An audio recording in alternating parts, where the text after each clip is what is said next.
advice to Australian MarTech professionals is going to be to learn and network with your fellow marketers and actually really pay attention to some of the best brands that are doing digital at the moment and engaging customers on new channels. And that's one of the great reasons to get together for networking and conferences. I think that there are tremendous resources out there, classes, courses, books, and articles, but some of the best learning you get from your peers. So make sure you stay networking and make sure you keep learning about what's the latest out there.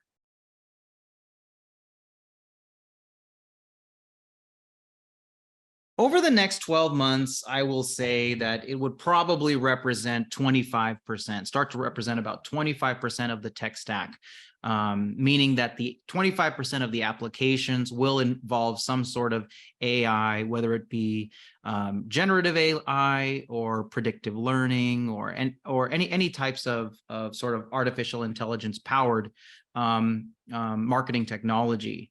Now, 24 months out, 36 months out, I do see that percentage and proportion increasing, increasing in velocity.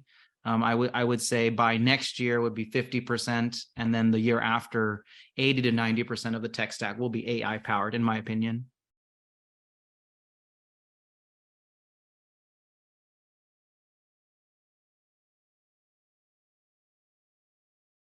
I think to see me, but also to see others. I know Scott Brinker is coming, who is a mentor and a friend. And I think it's just so great to see from other perspectives and people that kind of have this bird's eye view around what's going on in the MarTech landscape.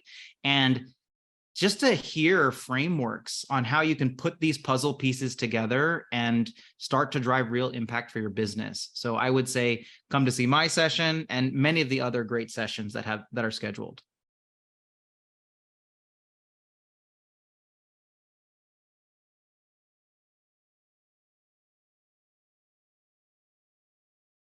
There's two ways to look at this. One is behind the technology, it will always be people in process. So that's one way to think about it. But the other way is I think that people underestimate how much tech can change our lives. Even now, being able to talk virtually, being able to communicate instantaneously overseas, I think people take that for granted. And what's happening right now, especially with AI and the new channels that are sort of proliferating the scene, is quite amazing things that we can do to personalize and engage customers where they are in ways that we've never been able to before. So I can't really say if it's all tech or all people in process. I think it's both, and it will be both continuing into the future.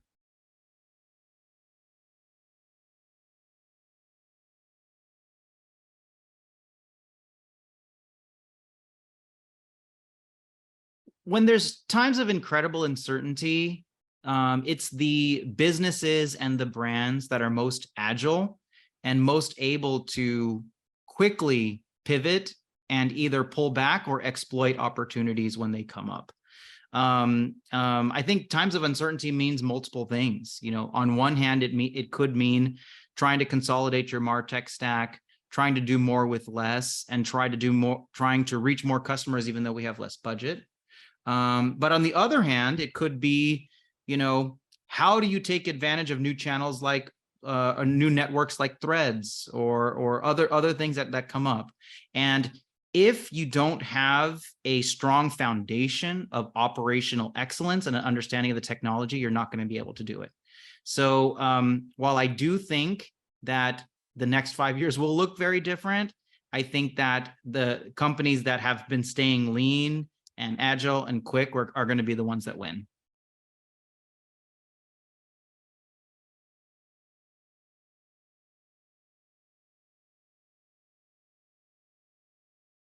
You know what? I think that what we're seeing is as the younger generations start to, have more purchasing power and also become decision makers for businesses, we start to see a shift to preferences that where consumers prefer that their online experience and ad experience is personalized. Now, that's not to say that people are going to be very loose or very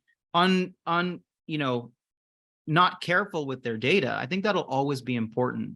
But I think that the brands that can demonstrate that we're taking care of your data and creating experiences that you want, I think that's a great way to build trust with the consumer and to have them, build that sort of like relationship with the consumer that I think is going to be key.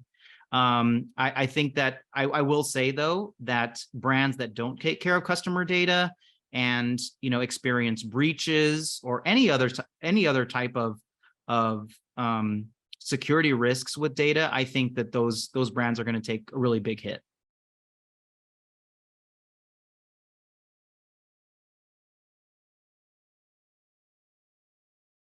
I think that marketers want to understand MarTech ROI, and that is a tough one. You're spending money. It could be overhead on some platforms. How do we calculate how much we can invest in MarTech? I think is a big one. Traditionally, it's been what, 40%, 30% of your overall marketing budget, right? But that's not really that's more of an arbitrary, split. I think, and one of the things that I'm really excited about is taking a look at what does the technology enable you to do that you weren't able to do before, that either saves you time, helps you reach more customers, or gives you insights that you wouldn't have known before. Take that and divide by the cost of the tool, and we'll start to see ROI. So I'm keen to do that in my own work, and I know that many other MarTech marketers are doing the same, trying to calculate and understand ROI to better invest their marketing budget.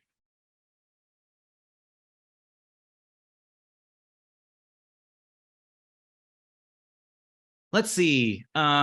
Always curious. I'm a very curious person. I love to understand why things are the way they are, how things work. I'm also a operations junkie. I love to see step by step. I love efficiency. And I love to find ways to just drive operational excellence. I also like to think of myself as visionary, but not in the, large, grand scheme of things. I think of visionary as, hey, is there a future where things are better than they are now? And for me, that is, okay, marketers are not able to do a good job of connecting to consumers. Why? What does the future look like?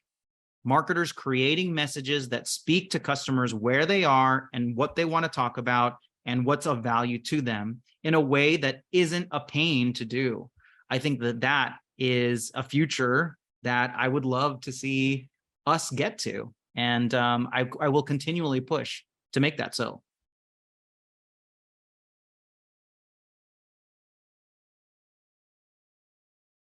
I think, while I love sharing my ideas, sharing what I think is going to happen, I love hearing from other people too. So you'll see me, in the audience, taking notes on other people's sessions. And also I look forward to meeting many other marketers doing the same thing.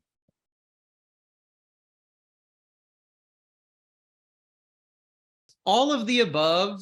I will say I have done like a paint and sip before, and that's one of my favorite things to do. My painting gets progressively worse as the night goes on, but it is so fun. So I will pick that one.